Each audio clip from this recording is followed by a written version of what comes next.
राज कुंद्रा मामले में शिल्पा शेट्टी पर भी बड़ी मुसीबत अभी फिलहाल बनी हुई है। ऐसे में शिल्पा शेट्टी के पति को लेकर एक और बड़ा राज खुला है उनके घर से जुड़े। एक नहीं, मुंबई में कई हैं कुंद्रा। कई ऐसी खबरें हैं जो काफ़ी वायरल भी हो रही हैं। माया नगरी में पूरी तरह से इस तरह के एडल्ट फिल्मों का कारोबार कैसे फैला है, इस पर सवाल है। तो आपको बता दें कि राज कुंद्रा की तरह और भी कई नाम हैं जो इस तरह के बिजनेस को आगे बढ़ा रहे हैं। अधिकारी ने इसके पीछे का कारण बताया। हीरोइन बनने के सपने को लेकर पूरे देश से लड़कियां मुंबई आती है। कोरोना और लॉकडाउन के चलते इंडस्ट्री काफ़ी प्रभावित हुई। मुंबई सरकार ने ऑर्केस्ट्रा पर लगा रखा था बैन, और ऐसे में क्या करे, अब कैसे घर खर्च चले, कई जिनकी मजबूरी भी बनी है।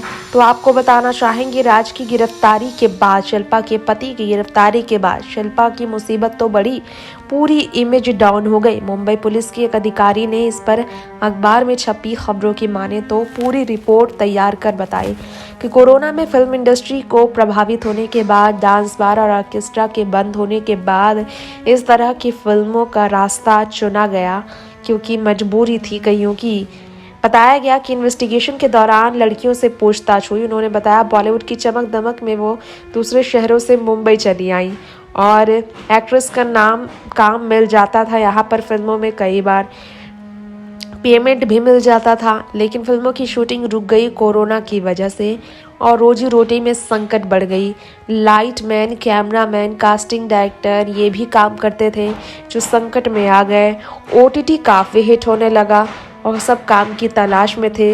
इसी कारण से लोग इनसे जुड़ने लगे।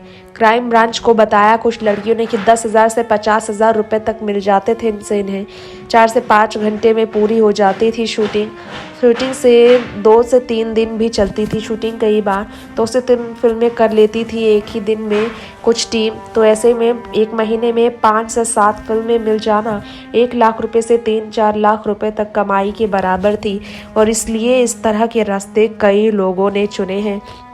मोटा लालच भी फिल्मों के लिए दिया गया और कई ऐसी लड़कियां हैं जो कि अलग अलग जगह से रही हैं, जो बंदिशों की वजह से मजबूर रही हैं।